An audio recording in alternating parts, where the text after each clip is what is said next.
I wholeheartedly reject his belief. And I know he wrote the movie, and this is going to be my prideful moment. I don't agree with it. I think that's fun for the sake of saying you're making a sci-fi movie. But on the flip side, I think it's way more interesting to say that's the internal journey of man within Tom's head.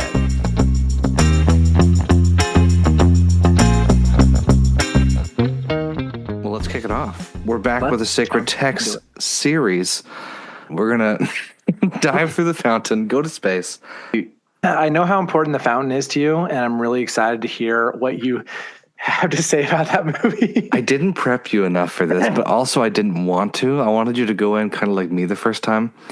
I hated it on my first watch. I mean, I lambasted it for probably years. I was the one who, when people are like, what's the worst movie you'd seen? I go, The Fountain. And I wasn't alone. I mean, it was a Redbox movie that we rented. So let's just start there. Let's start with The Fountain. Yeah.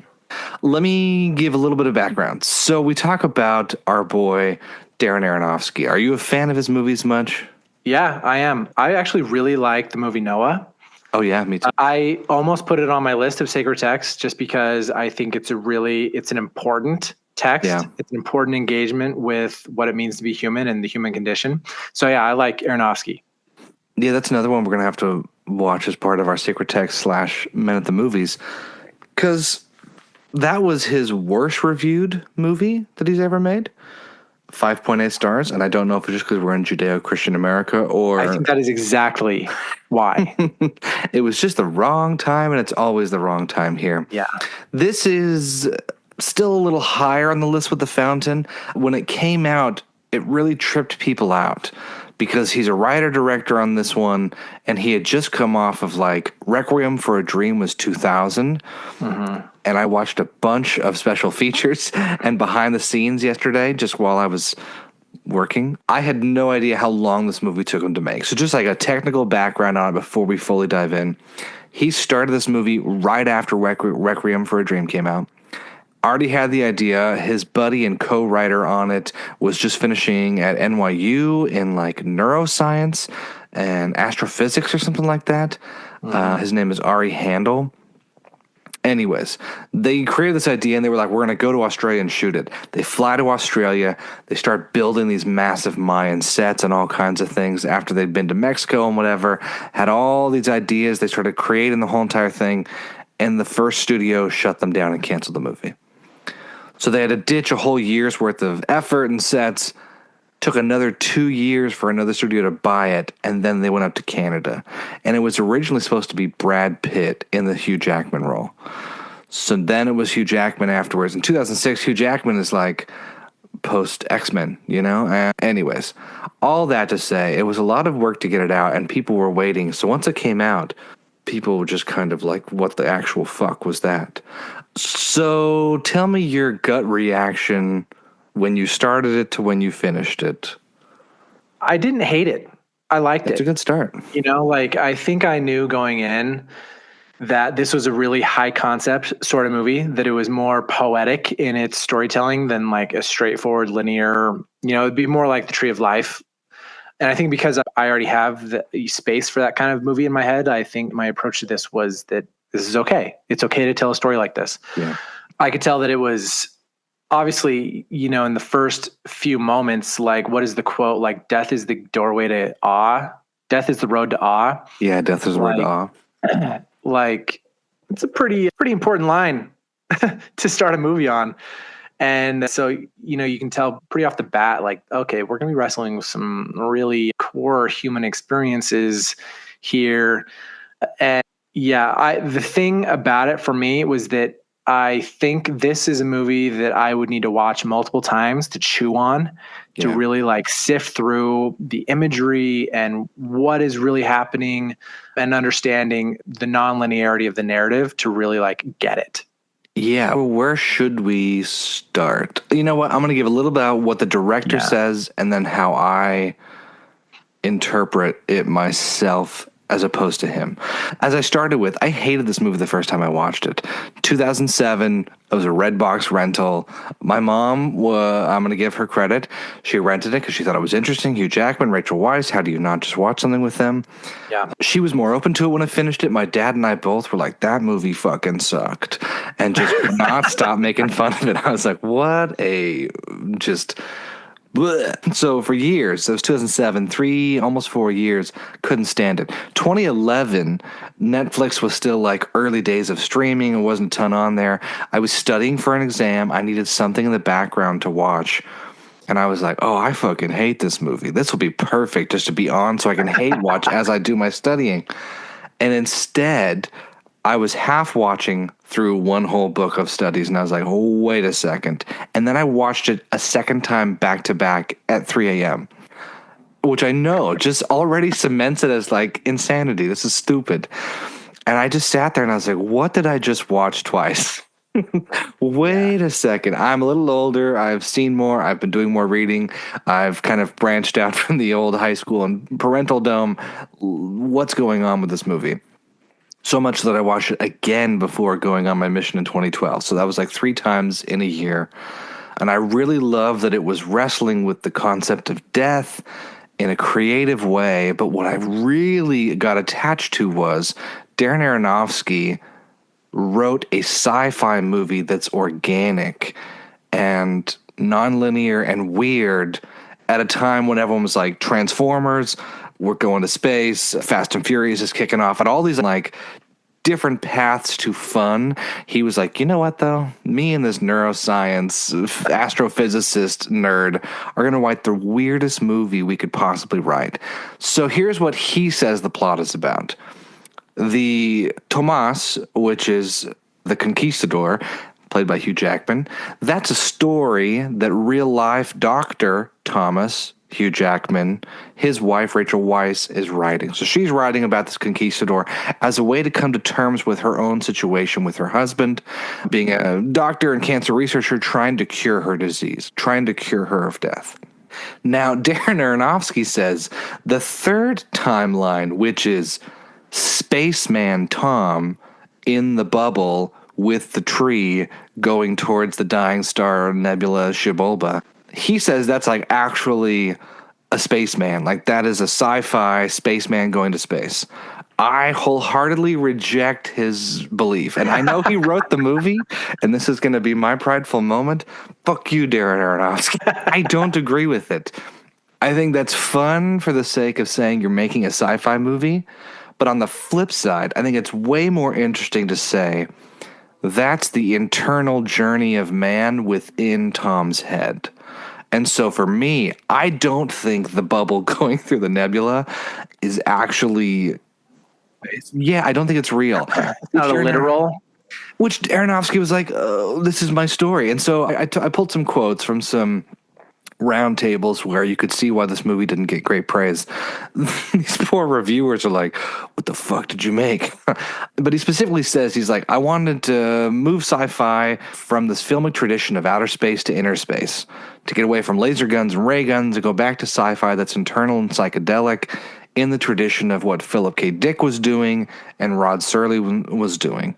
There's a whole tradition that's much less explored than the ray gun sci-fi, and that's still fun, but it's less interesting to me. So it's kind of similar to what I took it as, of like, yeah, it's more internal. It's just when it came out, everyone started taking the quote that he gave that said like, yeah, the bubble's a spaceship. And they're like, why is he in a spaceship bubble? We don't have an explanation. Where'd it come from? How'd he get the tech? It's like, it's internal. So that said, It's symbolic. It's symbolic. Yeah, I think it's just a beautiful movie talking about humanity through just one guy, humanity's inability to deal with our own mortality. And humanity through Hugh Jackman's manity. That was really a reach. So basically, high level for our audience, the movie is basically, it's about this neurosurgeon played by Hugh Jackman. Yeah, he's coping with the fact that his wife has some terminal illness, and he is on the cutting edge of some sort of medical breakthrough that can heal minds and heal bodies through some kind of, I don't know, mushroom or some plant that comes from South America, the tree. Yeah. At the same time, his wife has written a book that she's like, I need you to read this. And then he reads the book, and it's about this conquistador in, Europe or whatever, who is sent by a queen, Spain, who's sent by a queen to go to Central America and find the tree of life. And of course, in this fictional story within a story, Hugh Jackman plays the conquistador and Rachel Weisz plays the queen. And so there's a lot of like imagery and symbolic metaphor in that relationship, and in the in the present real world relationship between Hugh Jackman's character and his wife, his dying wife. And then all of that is kind of bookended and told throughout, or like with cross-cutting and editing, a very dreamlike far future sequence where you get Hugh Jackman, who's bald, who's dressed like a monk, sitting in a bubble with a tree, who has goosebumps that he whispers to, that is very clearly his wife. Yeah. Or at least symbolic representation of his wife. And they're flying through the nebula in the Orion constellation to the star Shibolba, which isn't actually a star, but it is a nebula, which is a gas cloud in space. And those are kind of the three narrative threads that we follow throughout this movie. And obviously the Conquistador one is a story within a story, so it's fiction. And the space one, Aronofsky says that it's literal, but I don't think that it is. I think it's symbolic. I think that it's imagery to depict what is happening on the inside of our main character, Hugh Jackman's character, as he is grappling with the fact that his wife is going to die and he's not going to be able to save her. Yeah, I mean, Rachel Weisz's Izzi at one point, while she describes the Mayan myth of Shibolba, this dying star, she's like, what do you think of that idea? Death is an act of creation. And that is the crux of the whole movie, of learning to come to terms with death, Thomas learning to come to terms with his wife's passing and mortality, and not, as he says earlier, that he believes death is a disease like any other. There's a cure and I will find it. It's the same human issue of misunderstanding our purpose, misunderstanding our place in the universe, and, as spirits, if you will, as our soul, misunderstanding what we're here to do. And so it's beautifully portrayed, at least in my eyes, of this conquistador looking for the tree of life, the fountain of youth, because it kind of paints literal pictures for what could have just been discussed throughout the entire thing, or just shown from him as a doctor. Yeah. How did you like the symbolism and imagery throughout the entire movie? Loved it. We watched a movie called The Tree of Life. Yeah. That's one of my sacred texts. I think the Tree of Life as a symbol is one of the most potent symbols that we have as human beings. And I love that this movie references it and revolves around it and uses it as a narrative tool in three different ways. In the past, in the fictional setting, it's a way for them to like go back to the garden and achieve like primal innocence again, the queen and the conquistador. In the present, it is a way to beat death. It's like they literally put a piece of this tree in a monkey's mind. Yeah. And it improved the monkey's IQ, all this stuff, and then it healed the monkey. And then in the future, the tree is a representation of his wife, which is, a tree is, one of the primal symbols for the feminine divine in the first place. It's very powerful. It's potent. I loved it. I loved that the tree had very human aspects to it. He'd lean in and he'd whisper to it and its hair would stand on end. And a tree with hair, like that's not real. But in this fantastical sci-fi setting, it sure is real. And I also, there's a lot of like Buddhist imagery in this, especially in the future when he's in the monk form.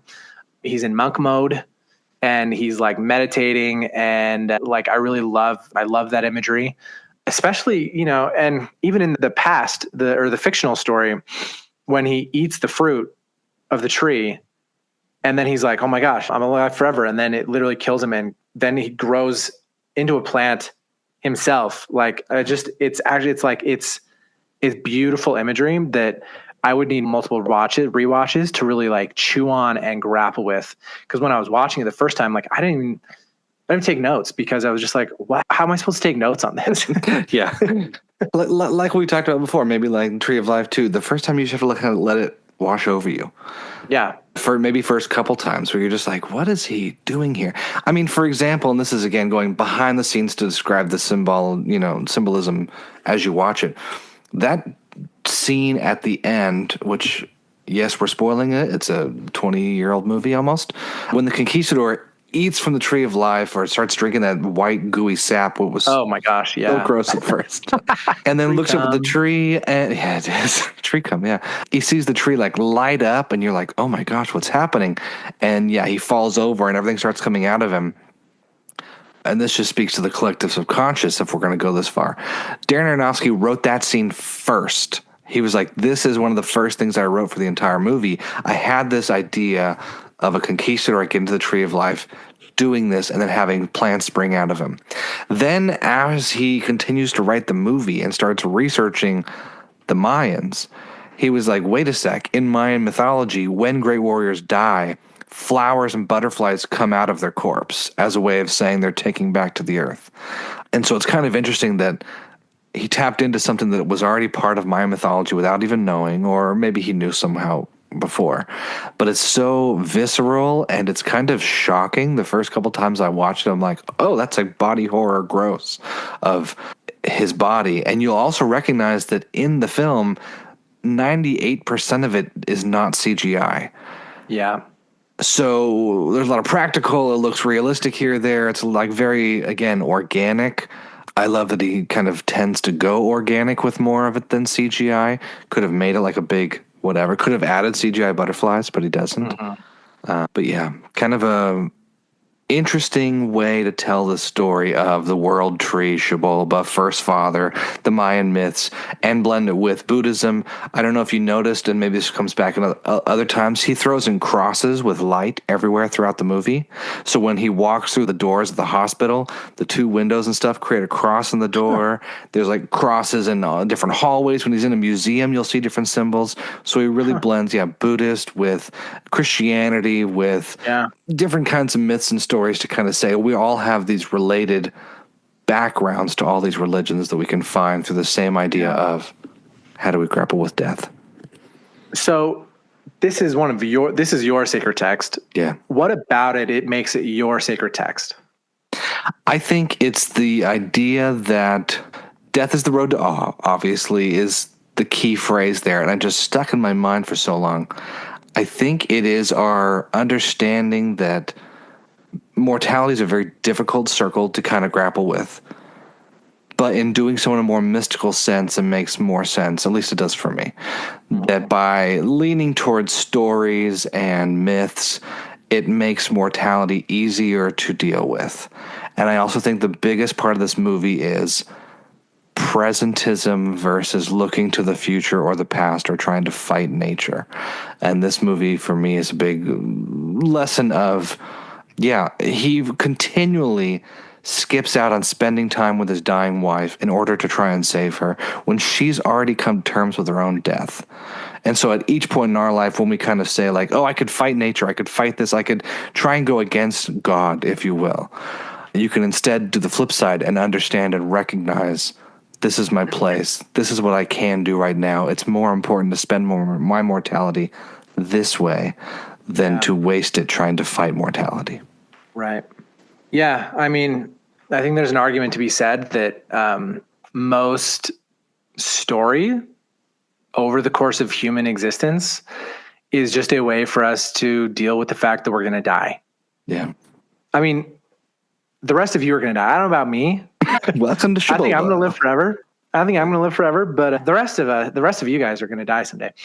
No, but like, that's the hero's journey. Like that's Joseph Campbell. That's mythology. That's like, it's the, the order, disorder, reorder sequence, and all story is ultimately geared towards making us grapple with and wrestle with and deal with the fact that we're mortal beings and we're going to get sick and we're going to die and we're weak, even while we're strong, but we're also weak.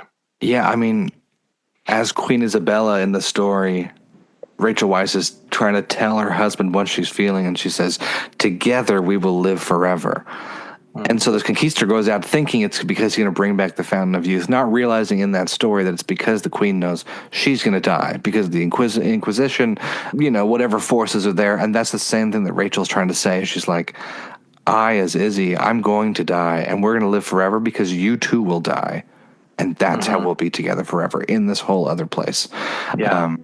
Death as an act of creation is so interesting to me because, like me, Neural the Dying Girl, oh boy, what a weird decade this was. Anyways. Were you going through something? I think I was struggling with my mortality. I think I'd hit a point where religion was only serving me so much. And I know that sounds weird to extra religious folks who are listening to this, but I was hitting a point where I was like, the answers it gives, the certainty it gives, they don't work anymore because I don't believe that they have the answers. And the common through line with all these religions is the mystic sense of awe and wonderment of not knowing is the better part. If you don't let it take over your life.